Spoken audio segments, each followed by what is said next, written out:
Hello students, welcome in my class. Today we are solving question number 8 of exercise 8.1. The area between x is equal to y square and x is equal to 4 is divided into two equal parts by the line segment x is equal to a. Then find the value of a. अब आपके पास दो diagram है हमारे पास x is equal to y square and x is equal to 4. x is equal to 4 तो आपकी क्या straight line होगी parallel to y axis, and x is equal to y square, this is a parabola again x axis, about x axis है. तो हमारे पास दो equations given है, x is equal to y square and x is equal to 4. ये क्या किया गया, divide की गया है x is equal to a पे. हमें क्या करनी है, a की वैल्यू निकालनी है.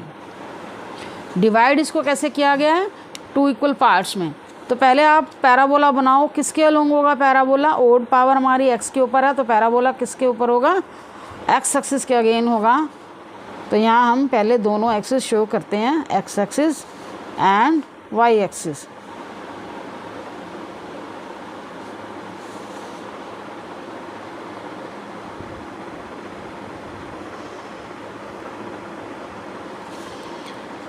इसके अलोंग हमारा पैराबोला. देखो पैराबोला की सिमेट्री होनी चाहिए, जैसे यहाँ 2 लाइन तक कर रही हूँ, यहाँ 2 लाइन तक.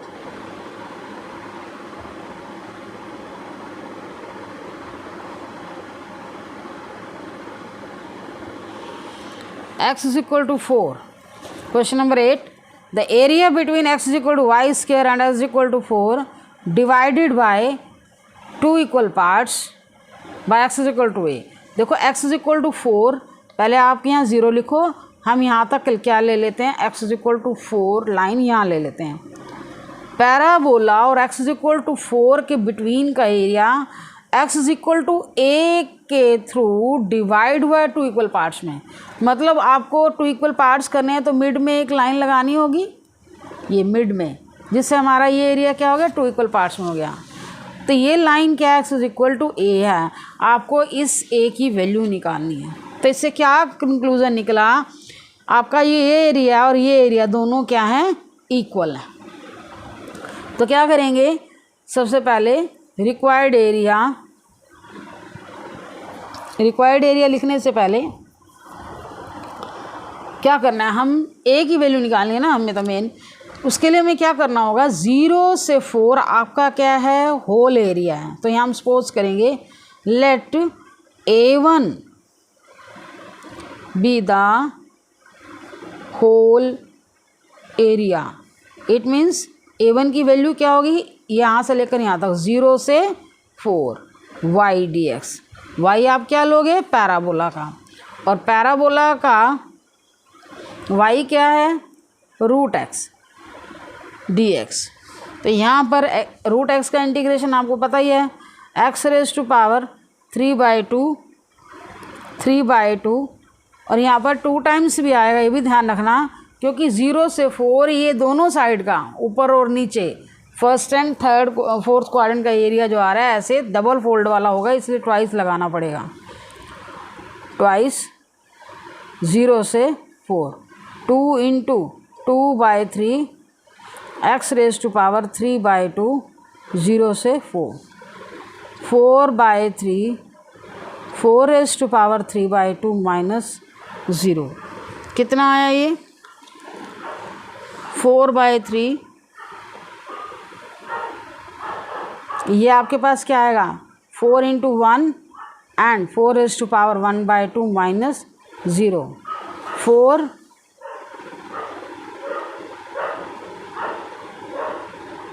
इंटू 4 का रूट कितना होता है, 2, और ये कितना हो जाएगा, 8, 8 4 जा 32/3 स्क्वायर यूनिट. ये मैंने आपका होल एरिया निकाल दिया. अब आपका मेन टारगेट क्या है, a की वैल्यू निकालना. दैट मीन्स ये एरिया 0 से लेकर a तक, ये एरिया क्या होगा, टोटल का हाफ होगा. इस एरिया को हम डिवाइड कर रहे हैं a2 से. लेट a2 की वैल्यू मैं क्या लिख रही हूँ, a2 की वैल्यू क्या होगी, 0 से a y. कवरिंग तो इसकी किसके ऊपर है, पैराबोला की, और ये भी ऐसे 2 टाइम्स होगा, ऊपर नीचे का एरिया निकालोगे, ट्वाइस करना होगा y dx. 0 to a y क्या है, रूट x dx. और आपको पता है रूट एक्स का इंटीग्रेशन क्या होगा, x raise to power 3/2 3/2 0 to a, और अगेन उसी तरह से 2/3 आ गया a रेज टू पावर 3/2।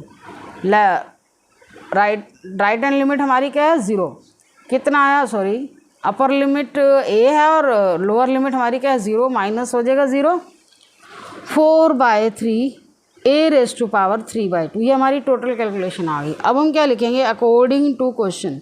ये तो हमें पता है A1 क्या है, टोटल एरिया है, ये किसके इक्वल होगा, और A2 क्या, हाफ एरिया, ये A2 के ट्वाइस के इक्वल होगा।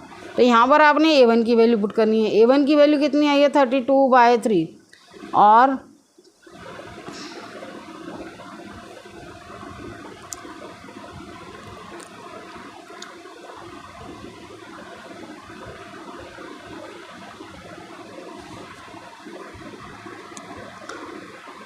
ये कितना आया 4 is equal to a raise to power 3/2। a की वैल्यू कितनी आई 4 रेज टू पावर 3/2। तो हमारी a की वैल्यू आ चुकी है, हमारा यही मेन टारगेट था। अब हम आते हैं क्वेश्चन नंबर 9।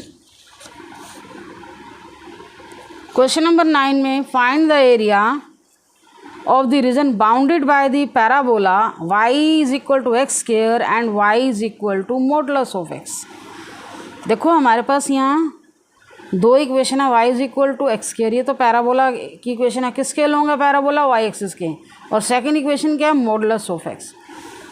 अब आपके पास y is equal to modulus of x है, और आपको पता है मॉडुलस में 2 वैल्यूज़ होती हैं, एक y is equal to x आएगा, दूसरा क्या आएगा y is equal to -x। तो इसके बेस पे आपको डायग्राम बनाना होगा। देखो यहाँ लिमिट नहीं है, जब ऐसा केस आ जाता है तो आपको क्या करना है, दोनों हमारे पास एक इक्वेशन तो ये है और second equation y is equal to x लो, इसको क्या करोगे सॉल्व करो, सॉल्विंग फर्स्ट एंड सेकेंड, इन दोनों को सॉल्व करें।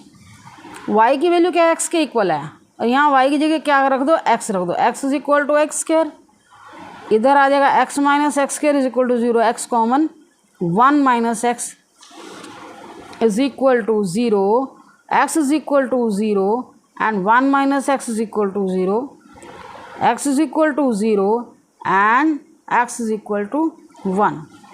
इसके बाद आपके पास क्या आएगा,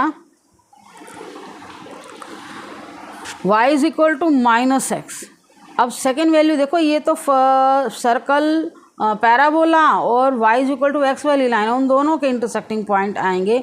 अगर आप x की जगह 0 रखते हो, इसमें x की जगह 0 रखते हो तो y भी क्या आएगा 0 आएगा, इन दोनों का इंटरसेक्टिंग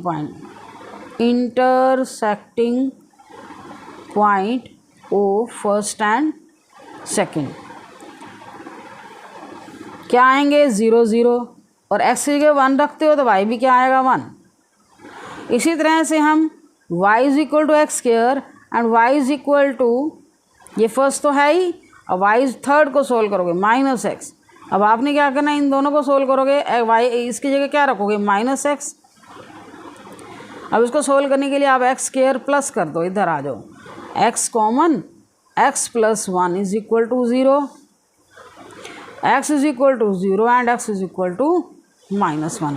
तो अब हम क्या करेंगे, इंटरसेक्टिंग पॉइंट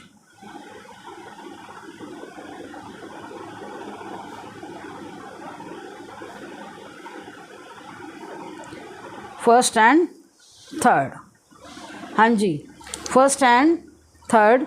अब इसमें आपको इंटरसेक्टिंग पॉइंट पहले और तीसरे क्या आएंगे, अब मैं यहाँ पुट करूँगी, x की जगह 0 रखोगे तो y भी 0 आएगा, क्योंकि दो वैल्यू जो निकली है ना x की वही पुट करोगे।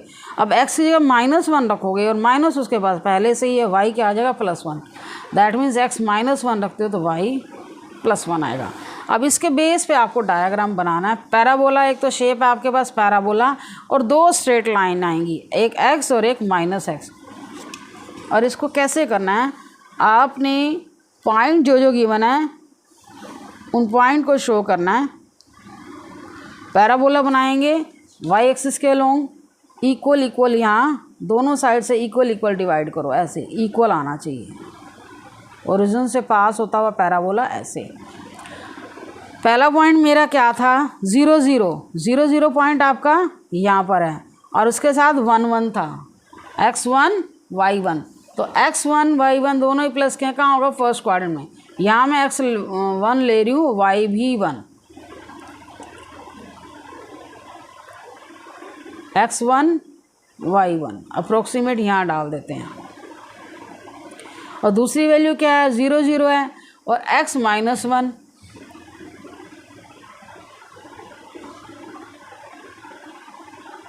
x -1 y1, ये 1 है आपका।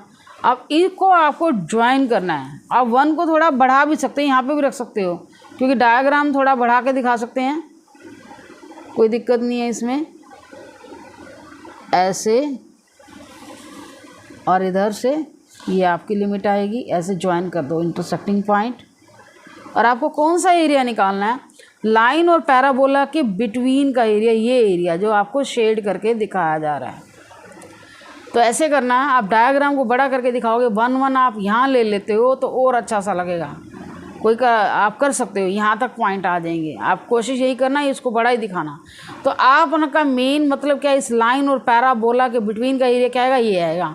तो कैसे लिखोगे, रिक्वायर्ड एरिया आप कैसे करोगे, आप एक फोल्ड का एरिया लो, एक साइड का एरिया लो, इसका डबल कर दोगे, क्योंकि दोनों साइड सेम पोर्शन आ रहा है, तो दोनों का एरिया आ जाएगा। ट्वाइस मैं एक साइड का एरिया ले रही हूँ, ये x की लिमिट 0 है और ये क्या 1, ऐसे 0 से 1, y of line minus y of parabola.